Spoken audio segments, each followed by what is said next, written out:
ya berdinamika lah istilahnya. Kita bisa tahu sifat orang, apalagi di Jogja yang menurutku itu ini Indonesia mini banget kan. Maksudnya Indonesia dari berbagai suku ada di sini, kita ketemu di sini itu kayak bukan hanya masalah misalnya kayak aku akuntansi aja, tapi kayak kita belajar gimana sih. Iya kan? Jadi kayak itu penting banget gak sih?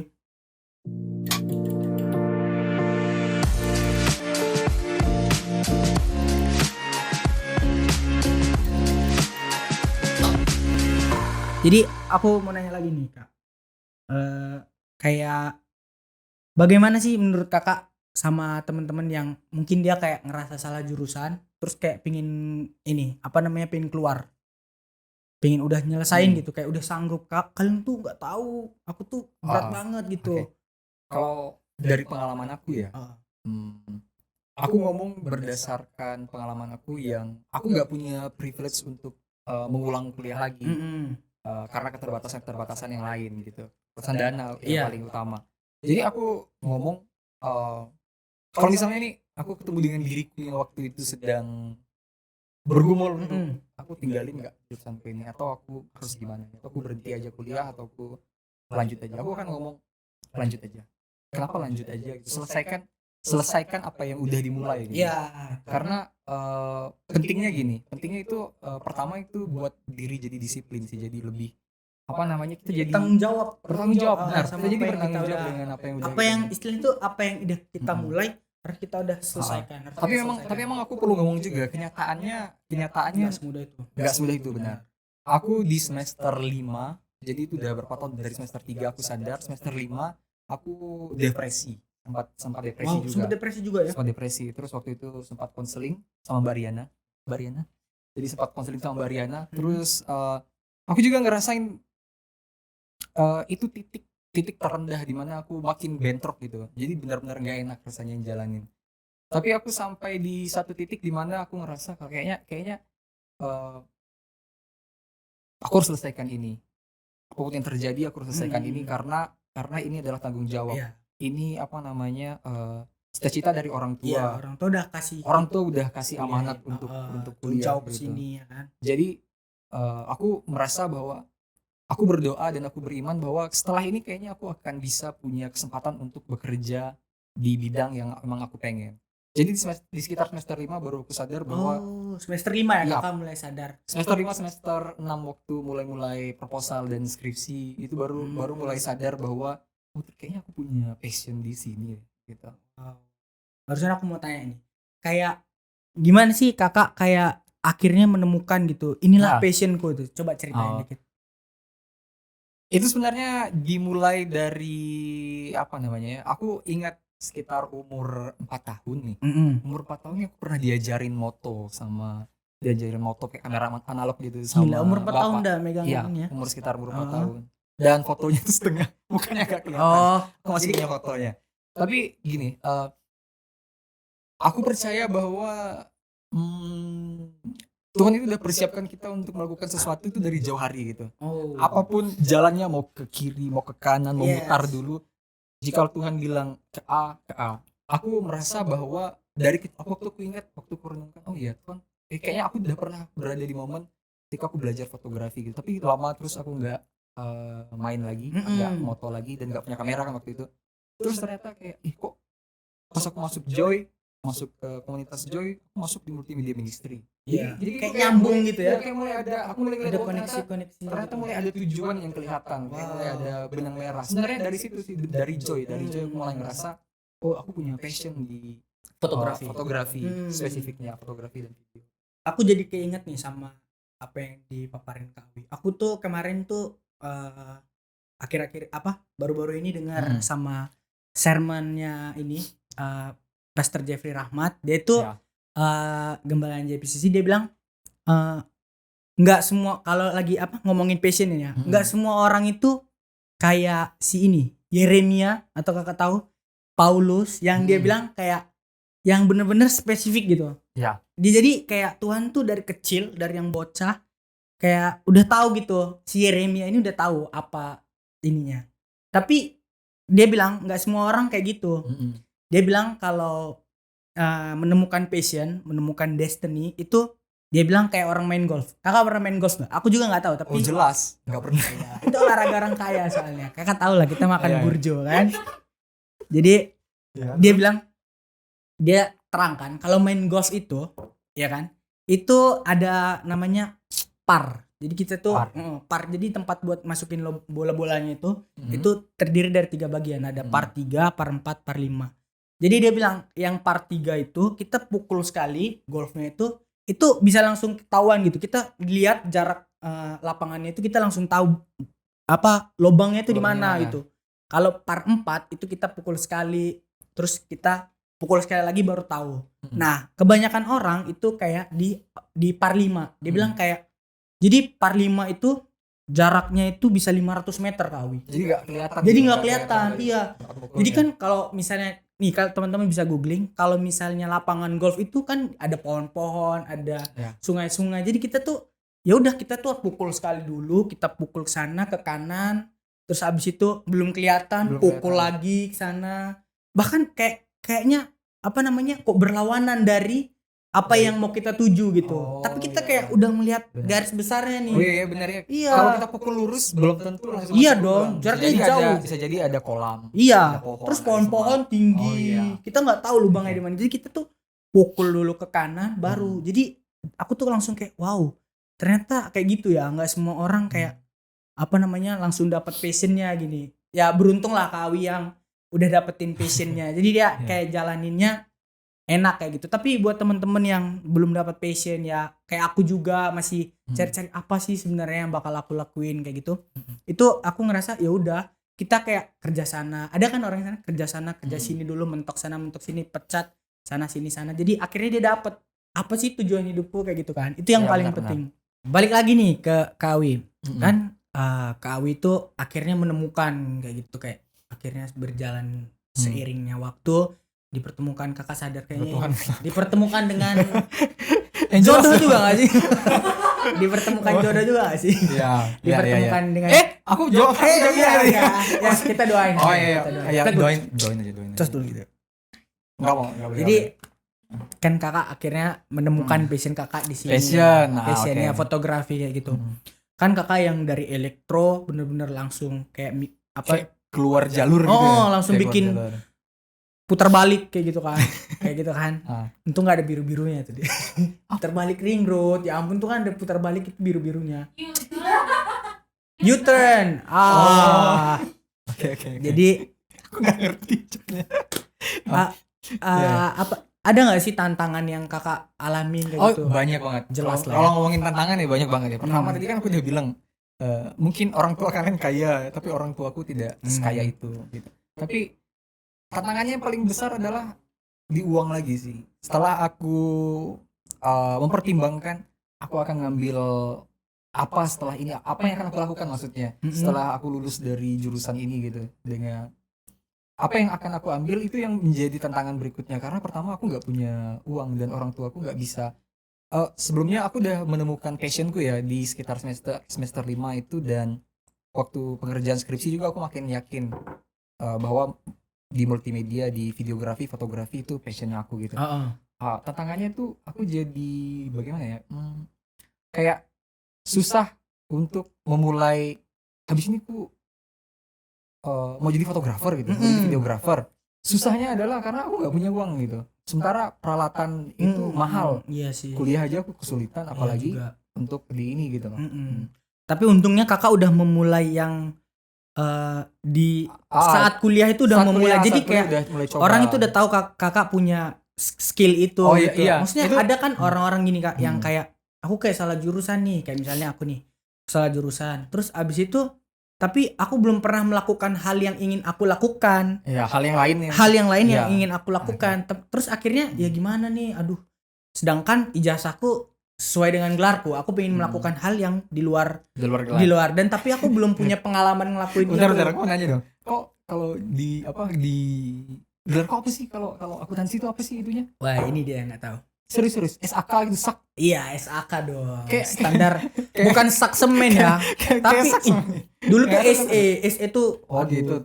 Tapi diganti jadi SAK gitu. Iya, sarjana akuntansi. Meskipun enggak terlalu paham banget. Pernah enggak sih kau waktu aku sampai di titik ini aku ngerasa kayak Awi Deskabeli kan aku kan elektro jurusan selesainya jadinya ST gitu. ST. Oke, Awi Deskabeli ST. Kayak nggak layak gitu sih menerima gelar itu. Atau aku lebih kayak nama aku gitu ada tambahan belakangnya kayak rasanya sampai sekarang aku nggak cocok gitu rasanya gitu. Itu biar kalau misalnya nanti di buku undangan agak keren.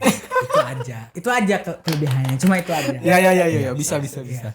Jadi balik lagi nih, apa namanya kayak gimana menurut kakak sama orang-orang yang dia itu belum ada skill, tapi dia mau apa itu gini. mau ambil jurusan making U-turn. Making U-turn. Yeah, Oke.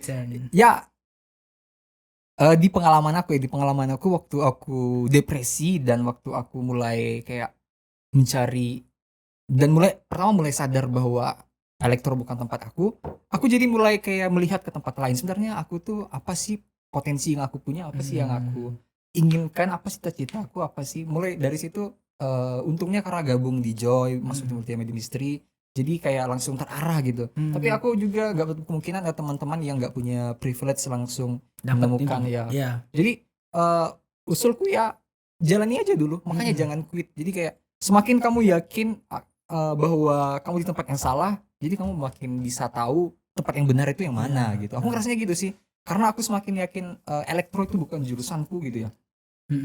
Di situ aku mulai menemukan bahwa oke, berarti kalau ini bukan jurusanku, berarti ada tempat lain, destiny. Iya, tempat lain kayak this is not my place, but I believe that someday I will find that place. Gila keren banget. Itu kutip dari buku mana sih itu? Rasanya keren banget kalau bahasa Inggris. Jadi kayak kita tuh apa namanya? Istilahnya kalau aku mikir, jadi kalau misalnya orang nih, ya udah kita nggak apa-apa. Misalnya jurusan akuntansi, kuliah dulu di akuntansi atau kalau misalnya maksudnya kerja di akuntansi, maksudnya kalau ada tawaran-tawaran di luar akuntansi, ya udah ambil aja gitu. Jangan pilih-pilih jurusan. Itu yang penting. Jadi meskipun kamu udah tahu passionmu adalah A, misalnya aku udah tahu passion fotografi, aku nggak boleh menutup diriku untuk mencoba hal yang baru yang lain. Contohnya, aku sekarang lagi senang masak. Jadi aku join klubnya Joy. Itu kapan sih? Sabtu ini nggak sih katanya? Sabtu ya, tiap Sabtu di Sturan. Buat yang nggak tahu silakan nanti bisa klik di link di bawah sini. Keren banget ya marketingnya. Jadi iklan kita smooth. Iya. Tapi ya poinnya adalah jangan nutup diri dengan melakukan satu hal doang. Coba dulu dong, mumpung masih muda. Coba yang hal-hal yang lain, yang positif garis bawah tuh. Coba juga hal yang positif yang lain. Di situ nanti bisa nemuin ada satu titik di mana kamu akan nemuin this is me gitu ya. This is me. Ini loh yang aku pengen lakukan dalam hidupku. Ini loh yang bisa aku lakukan. Ini loh passionku gitu. Dan yang terpenting gini sih, yang paling tantangan yang salah satu yang paling besar adalah ketika waktu aku mulai belajar fotografi, aku mulai aku posting di Instagram, mulai posting ini. Tapi di satu lain aku punya aktualisasi diri untuk memamerkan karyaku, biar orang bisa ngeliat. Tapi di satu sisi yang lain aku mulai ngeliat karya orang yang lebih bagus, kayak aku nih kayak siapa lah aku ini di hadapan orang-orang ini gitu loh. Tapi aku mau bilang ketika berada di posisi kayak gitu, alangkah baiknya kalau kita tetap siram dulu bibit kita. Jadi stop comparing your seed to others tree. Gila. Memang kau ini suka baca buku guys, makanya dia suka ngutip-ngutip. Kok jangan pembohongan publik. Aku nggak suka baca buku, aku nonton video. Belajar aku visual. Tapi itu penting banget. Gak usah bandingkan kayak ini loh progres aku ini baru sampai 10%. Pas kita ngeliat orang udah 100%, kita kayak ngerasa aku ini bukan apa-apa. Enggak. Mereka mungkin mulainya udah duluan. Mereka mungkin punya privilege yang lain. Jadi coba hal-hal yang baru untuk menjawab pertanyaan tadi. Coba hal-hal yang baru, coba hal-hal yang belum pernah, yang benar-benar di luar dari yang biasa kamu lakuin. Coba hal-hal yang baru itu, terus mungkin aja di satu titik kamu akan nemuin. Bukan mungkin sih, pasti kita bakal dapet destiny itu. Dan yang lebih penting menurutku, jalan untuk menemukan destiny itu juga penting banget gak sih? Situ karakter betul. Kita dibentuk, kesabaran. Ini nih fun fact, random fact tentang elektro. Jadi kayak berarti elektromu tuh nggak ada gunanya dong sekarang. Nggak kayak gitu. Di elektro tuh kami belajar gini ya. Misalnya nih instalasi rangkaian listrik. Gimana caranya dari nyalain saklar ini misalnya, dari saklar ini bisa ngidupin lampu ini. Gimana caranya memahami rangkaian tersebut. Iya. Dan ketika terjadi misalnya lampunya nggak nyala. Misalnya kalau lampunya nggak nyala, kami diajarkan untuk menganalisa secara berurutan. Misalnya pertama, cek listriknya ada nggak? Oke, listriknya ada kan? Listriknya ada. Terus cek lagi, kabelnya nyambung nggak? Oke, kabelnya nyambung ya. Terus ternyata dicek lagi pas ke lampunya, ternyata di lampunya yang putus gitu. Jadi sistematis ya. Sistematis. Jadi kayak sampai sekarang aku kalau misalnya aku di dalam fotografi juga atau dalam videografi, aku mulai kayak aku misalnya mau rekam video. Aku mau bikin video tentang apa ini? Keindahan misalnya satu tempat gitu.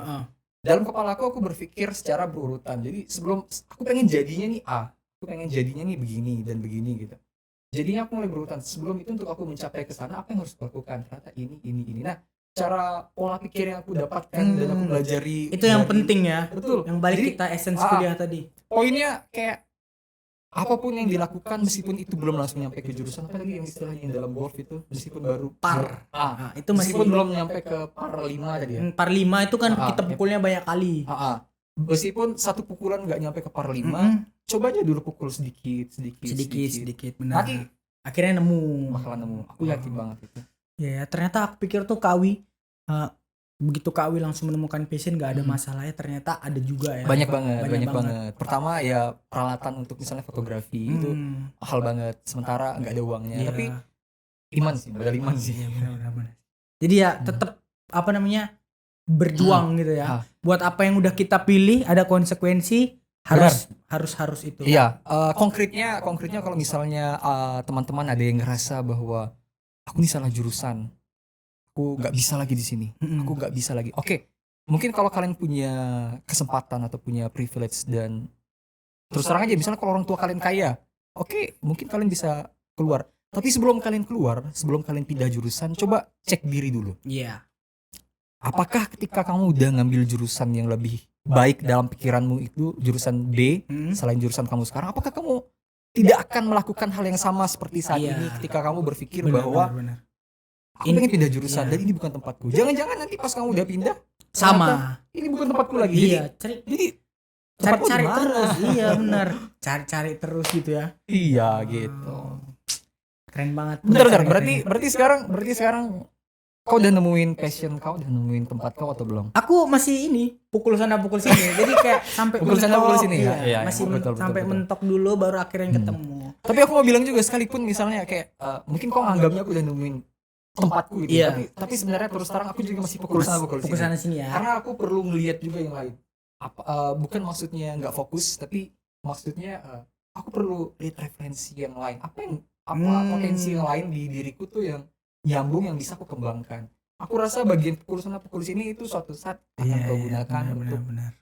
Mungkin untuk mengencourage orang kali. Iya benar. Jadi yang paling aku rasain ya, lulus 7 tahun itu bukan suatu hal yang membanggakan, tapi di satu titik aku bisa gunakan. Misalnya aku bisa diundang di acara ini. Iya. Tamu pertama. Acara yang bakal besar. Amin. Salah.